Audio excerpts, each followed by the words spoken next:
tener un buen estudio y quiere tener un documento, un material bien explícito, pues venga. Y si usted tiene alguno que tiene dudas acerca de lo que es idolatría, bueno, pues invítelo.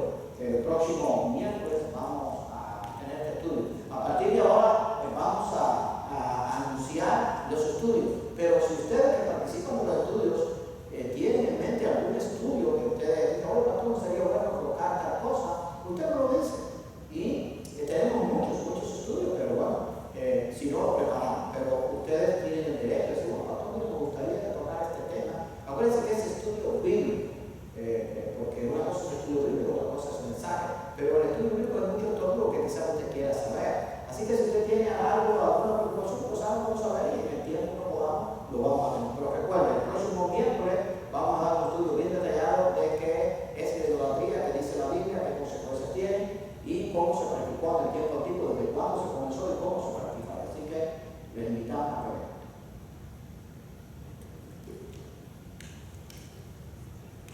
Bien, ahora sí vamos a dar comienzo a esta parte final de eternidad a eternidad. Este sería el estudio número 15. Y hoy vamos a hablar de la creación del cielo nuevo y tierra nueva, o sea, del reino eterno de Dios.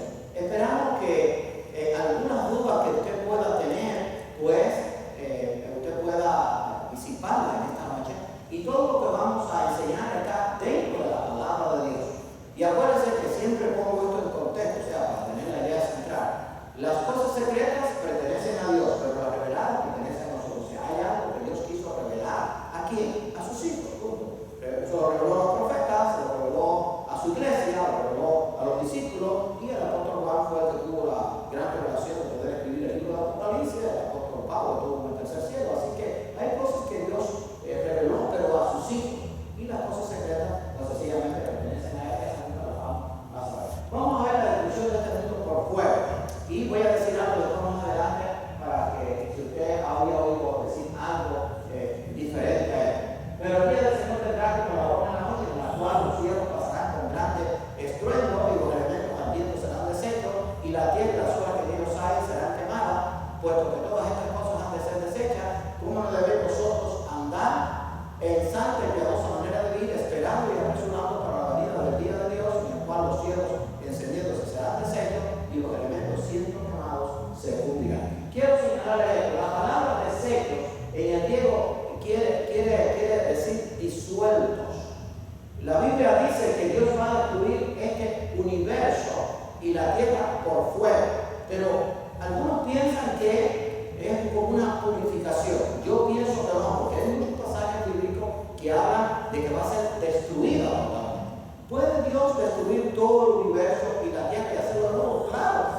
Dios es todopoderoso, para Dios no hay nada imposible. Ahora bien, algunos dirán, bueno, también, ¿es posible o es justificado que destruya la tierra? ¿Por qué? Porque el hombre la ha contaminado, el hombre la ha ensuciado, aquí el hombre se rebeló contra Dios y bueno, todo eso. Pero ¿por qué razón tiene que destruir el universo? Bueno, hermano, por una sencilla razón, que tiene una base bíblica completa.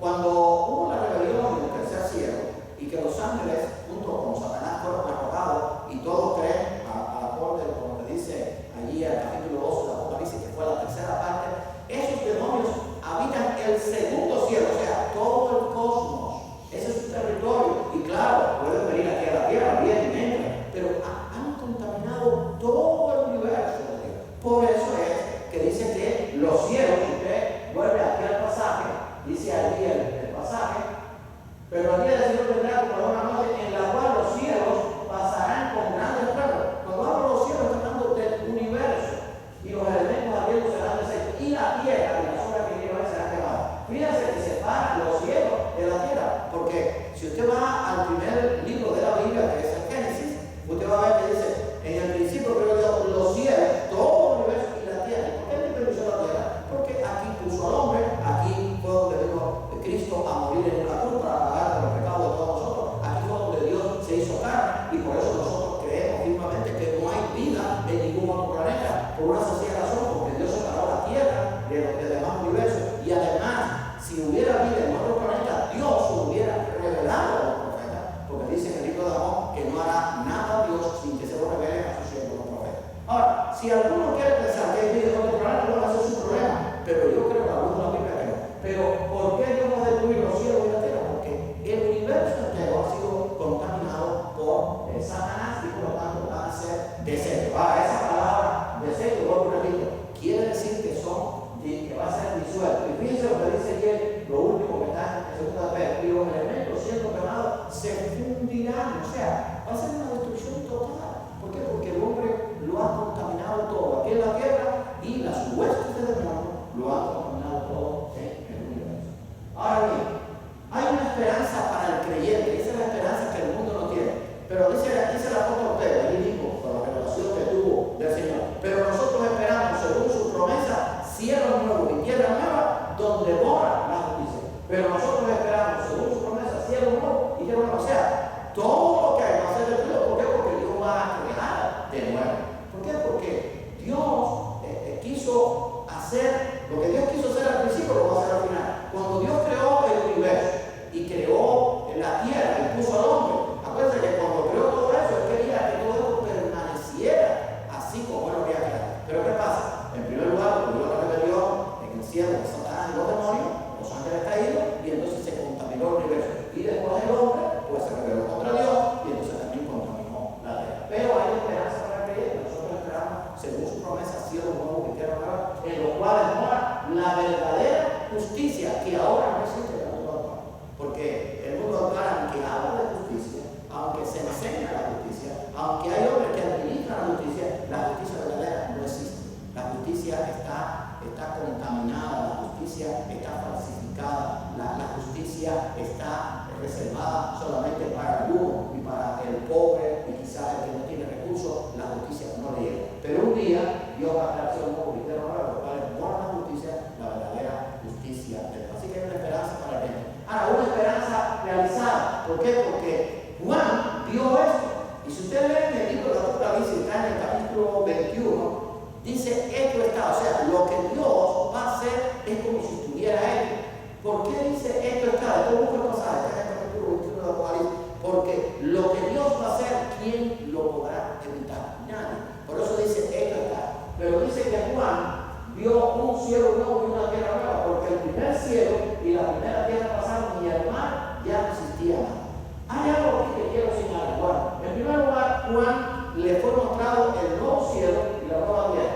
Ahora bien, quiero explicar esto rapidito y quizás usted pueda tener otro concepto, pero yo estoy hablando de la luz de la palabra de Dios. Ahora en estos momentos hay tres cielos. Está el cielo de la nube, estoy hablando de la tierra, que es donde Dios puso al hombre y donde Cristo murió. Está el cielo de la nube, ese es el primer cielo. El segundo cielo del fondo, donde está las puertas de demonios que han sido contaminados. Y el tercer cielo, precisamente es donde está Dios. Y ahí fue donde dice que el apóstol Pablo subió. Ahora bien, ¿por qué el apóstol Juan, aunque Pedro habló de otros cielos, acuérdense que la revelación vino después continuada, y el último que tuvo la revelación precisamente fue Juan, que fue el discípulo que siempre estuvo del lado del Señor, y fue el que Dios escogió, estuvo también en la transfiguración, y fue el que Dios escogió para hacerle la última revelación a la iglesia. ¿Por qué Juan habla de un solo cielo, un cielo nuevo, no habla de cielo? Bueno, pues sencillamente esta es mi opinión a la luz de lo que enseña la Biblia. Va a haber un solo cielo, porque ya no va a existir ni el primer cielo ni el segundo. El tabernáculo de Dios va a descender. Vamos a verlo más adelante, que es la presencia de Dios, y va a ser como un solo cielo donde Dios va a habitar. Ya no va a haber esa división del primer cielo la nube, el segundo cielo el polvo, y en el tercer cielo va a habitar Dios. Dios va a bajar del tercer cielo y vamos a ver dónde va a estar a la luz de lo que se en la Escritura. Por eso es que Juan dice que un cielo nuevo y una tierra nueva, porque el primer cielo y la primera tierra pasará. Ahora bien, ahí dice, y el mar ya no existía más. No me pregunte. Pero algunos dicen, bueno, y habrá animales estoy hablando en el reino eterno. Porque acuérdense que cuando estudiamos el milenio, en el milenio sí va a estar más mal. Ahora, algunos dicen, bueno, habrá animales en el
está bien descrita, bien detallada en la Biblia. Por eso, hermano, cuando uno tiene todo el contexto bíblico, uno tiene el retrato. ¿Y por qué debo orar por Jerusalén? Hay muchos motivos para orar por Jerusalén. Es la ciudad escogida, la ciudad preciosa, la ciudad amada, donde nació y se encarnó el propio Dios, donde nació Jesucristo, donde sufrió, donde fue crucificado, donde murió, resucitó, ascendió a los cielos y donde va a descender después de su segunda venida en el monte de Dios. Pero aquí vamos a hablar de la Nueva Jerusalén.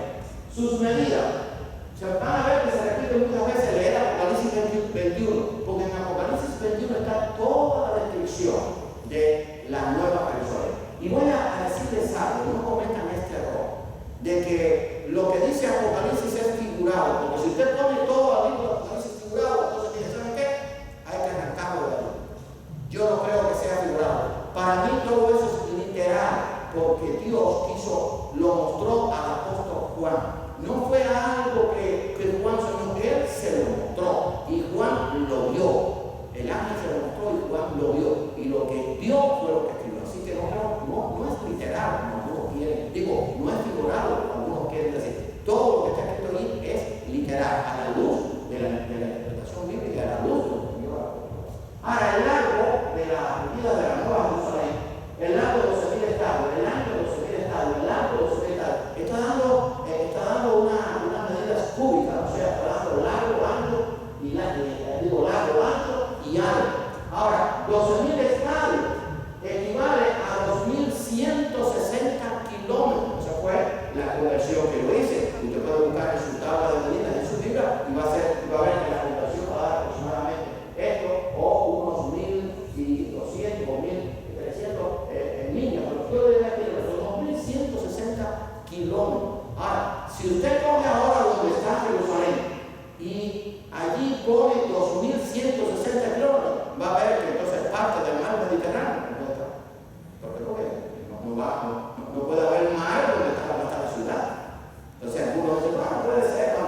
Dice que el mar ya no se llama, no creo que se refiere a más que, y además en una sola parte de lo que va a jugar el mar Mediterráneo, que sea el mar Mediterráneo. Pero ese es lo que dice la Biblia. Ahora, usted puede decir que eso no es literal. Bueno, si usted dice que eso no es literal, entonces usted está diciéndole al ángel que se lo reveló a Juan, de que el ángel es mentiroso. Y el ángel, ¿por qué fue enviado? Por Dios. Nosotros por ello, por mentiroso Dios. Porque estas medidas, si no eran literales, no había por qué dárselas a Juan. Así que hay que tener mucho cuidado, mucho temor de Dios en este sentido.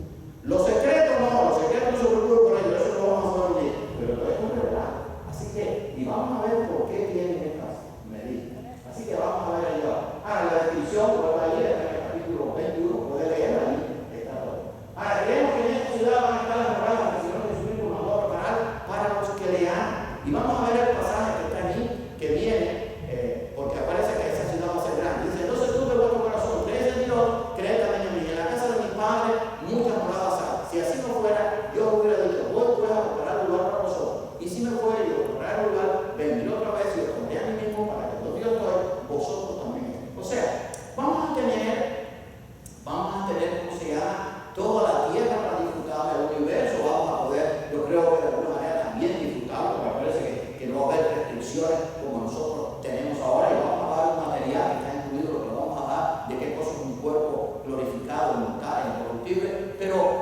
yo creo que eso que dijo el Señor estaba hablando de esas moradas, y esas moradas precisamente van a estar en esa nueva Jerusalén, porque va a haber espacio suficiente. Imagínense el tamaño de la ciudad, estamos hablando de 2.160 kilómetros cuadrados y cúbicos. Vamos a ver por qué es la altura. Así que yo creo que la medida, la vimos allí, porque quiero estar seguro, la medida 2.160 kilómetros. Así que imagínense, 2.160 kilómetros de largo, 2.160 kilómetros de ancho y 2.160 kilómetros de alto.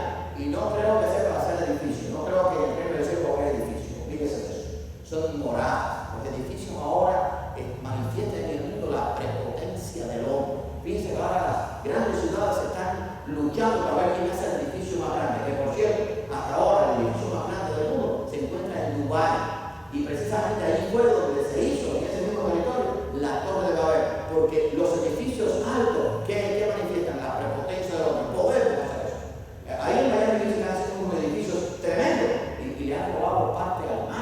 día el malo va a trabajar. Claro, todo esto va a ser destruido, pero yo creo que antes de que eso venga, el mal va a trabajar su parte porque se la están tomando. Y entonces están creando una cantidad de edificios. Así que no creo que en la ciudad celestial haya edificios tan altos, sino simplemente que va a haber suficiente espacio para esa morada. ¿Cómo va a ser la morada? No me pregunto. Eso sí es secreto y eso solamente lo sabe Dios. Pero acuérdense que no hay ciudad en el mundo, digo, yo no conozco ninguna que tenga 2.160 kilómetros de ancho y de largo. No existe una ciudad, estoy hablando de una ciudad, no estoy hablando de un continente, no estoy hablando de un país, estoy hablando de una ciudad. Bueno, ya está, no seguro otro corazón. Yo creo que ahí van a estar las moradas eternas, porque Dios permitió así. Y vamos a ver que hay mucho apoyo bíblico para pensarlo por algo que va a suceder y que va a estar encima de la ciudad, porque si no, no tiene explicación esa altura. Y vamos a ver ahora más adelante. Ahora bien, la vamos a usar en miles de los estadios. Ahora, acuérdense de esto, vimos el estudio, creo que fue el primero, de tenía el significado de los números. Aunque el diablo también ha usado el número 2, hay 12 signos zodiacales, pero los números tienen un significado en la Biblia, porque Dios se manifiesta su palabra a través de tres cosas, a través de los símbolos, de los nombres y de los números. Y el 3 tiene que ver con Dios, o sea, Dios nos revela su palabra. Ahora, el número 12 tiene que ver con Dios. Pero fíjense, la ciudad mide 12.000 estadios. La ciudad tiene 12 puertas, que son 12 perros, y en las puertas hay 12 años, y tiene escritos los nombres de las 12 tribus de Israel y el nombre de los 12 apóstoles. Todo tiene que ver con el 12. O sea, ¿no? Ahora, si usted me pregunta a mí, y el nombre de los 12 apóstoles, ¿quién va a estar? ¿Matías o Pablo? Eso no me lo pregunto, por favor. Porque acuérdense que cuando Judas se suicidó, el líder del sucesor era Matías. ¿Quién va a estar ahí? No sé, pero son el nombre de los 12 apóstoles. O sea, esas son cosas que a veces la gente se pone a discutir y que pierden el tiempo miserablemente. Es el nombre de los 12 apóstoles, usted puede pensar, pero son los nombres de los 12 apóstoles. Pero ahí va a estar, todo tiene que ver con el 12. Y en el capítulo 21 se hace una descripción exacta. Y yo creo, hermano, que eso es literal. Porque, por una sencilla razón, quiero insistir en eso, porque le fue mostrado a Juan. Si hubiera querido ser figurado, no lo hubiera mostrado. No, mira, esto es más o menos que no, así va a ser. Eso es lo que tú vas a ver. Lo vio, lo mostró. Porque lo que tuvo Juan fue una revelación, aunque hubo cosas que no le mostró, por supuesto, que eso está en los secretos de Dios. Pero aquello que le mostró, hermano, no podía ser algo ficticio, algo que no podía ser. Porque entonces es como presentar a Dios como que estaba engañando a Juan. No, Juan vio aquello y lo creyó. Dice lo que he visto. Eso es lo que yo escribí, lo que me mostró él. Así que el número 12, pueblo de Dios, razón más que suficiente para asegurar que en esta ciudad vivirá eternamente su pueblo. ¿Por qué? Porque Israel, que es el pueblo de Dios, fue compuesto por 12 tribus. Ahora, la iglesia, que también es el pueblo de Dios, fue compuesto por 12 apóstoles. O sea, el número 12 tiene que ver con Dios. O sea, y cuando vemos todas esas medidas, 12.000 estadios, 12 puertas, 12 ángeles, 12 tribus, los 12 apóstoles, tiene que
encima de la ciudad.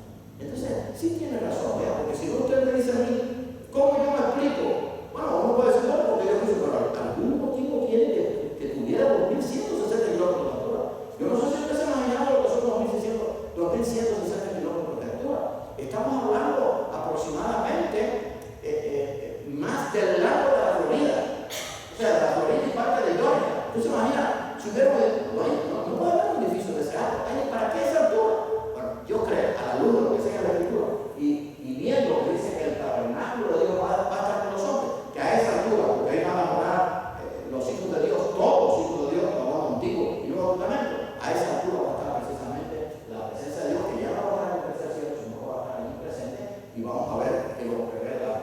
Será el trono de Dios y del Cordero, y no habrá más maldición, y el trono de Dios y del Cordero estará en ella, y su siervo le servirá. Así que ahí va a estar el trono de Dios y del Cordero. ¿En dónde? En la Nueva Jerusalén.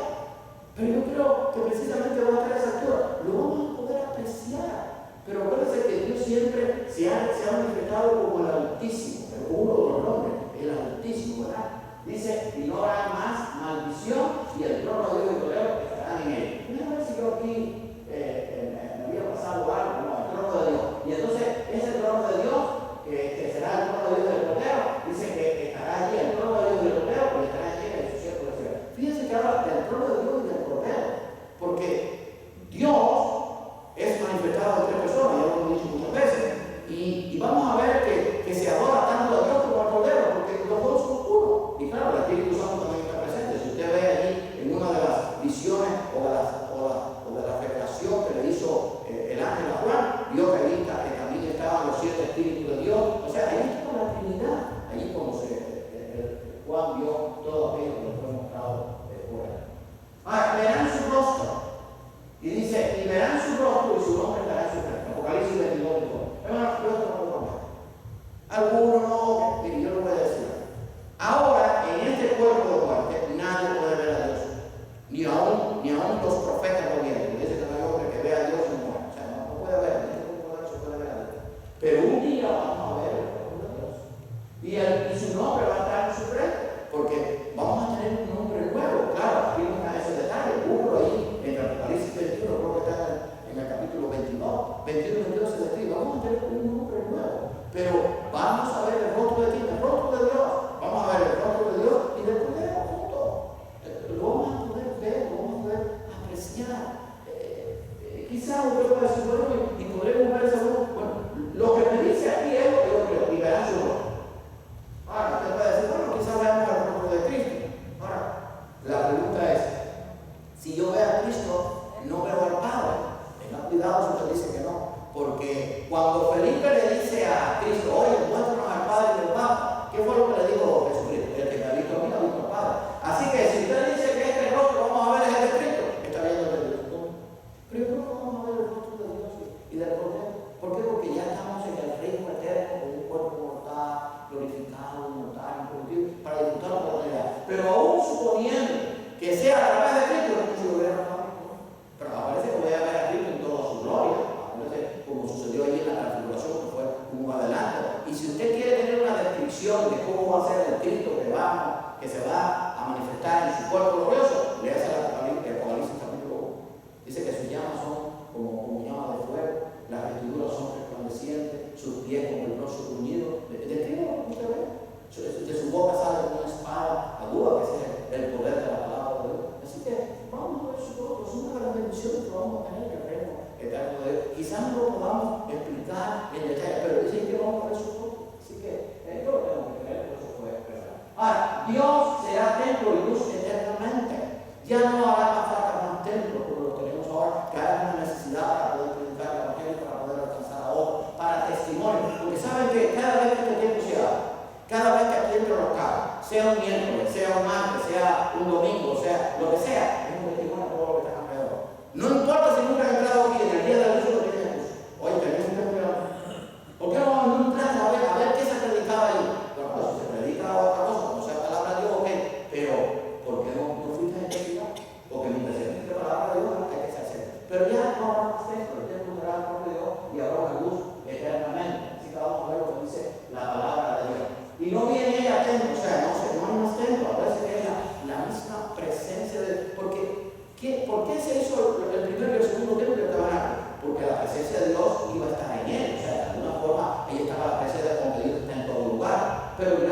falta templo, no, porque Dios va a estar presente constantemente y eternamente en nosotros, nuestros redimidos, para que estemos allí en su presencia. Y no viene a ir a templo porque el Señor Dios Todopoderoso es el templo de ella y el Cordero. O sea, que el templo no solamente es del Dios Todopoderoso, es el templo de ella y el Cordero. La ciudad no tiene necesidad de sol ni de luna que brille en ella, porque la gloria de Dios la ilumina y el Cordero es su lumbrera. Hay algo aquí que uno tiene a veces que detenerse. Cuando habla de la gloria de Dios, que la gloria de Dios la ilumina, porque la gloria de Dios la ilumina y el Cordero es su lumbrera, no se dan cuenta que hay una igualdad. O sea, por eso Cristo dijo allí en Juan, creo que en Juan 10:20, el Padre y yo uno somos. Se está igualando, haciendo igual la gloria de Dios, que la gloria de Dios la ilumina y el Cordero es su lumbrera. O sea, esta gloria de Dios que la ilumina y el Cordero es su lumbrera, eso es lo mismo. ¿Por qué? Porque son Dios. La Trinidad, por mucho que usted lo estudie, no va a comprender plenamente en nuestro cuerpo y en nuestra mente finita. Pero un día lo vamos a ver. Dios se ha manifestado siempre en tres personas que tienen los mismos atributos, que tienen la misma voluntad, que tienen el mismo propósito, que tienen el mismo deseo. O sea, entonces, el ver al Hijo no es como ver al Padre, ver al Padre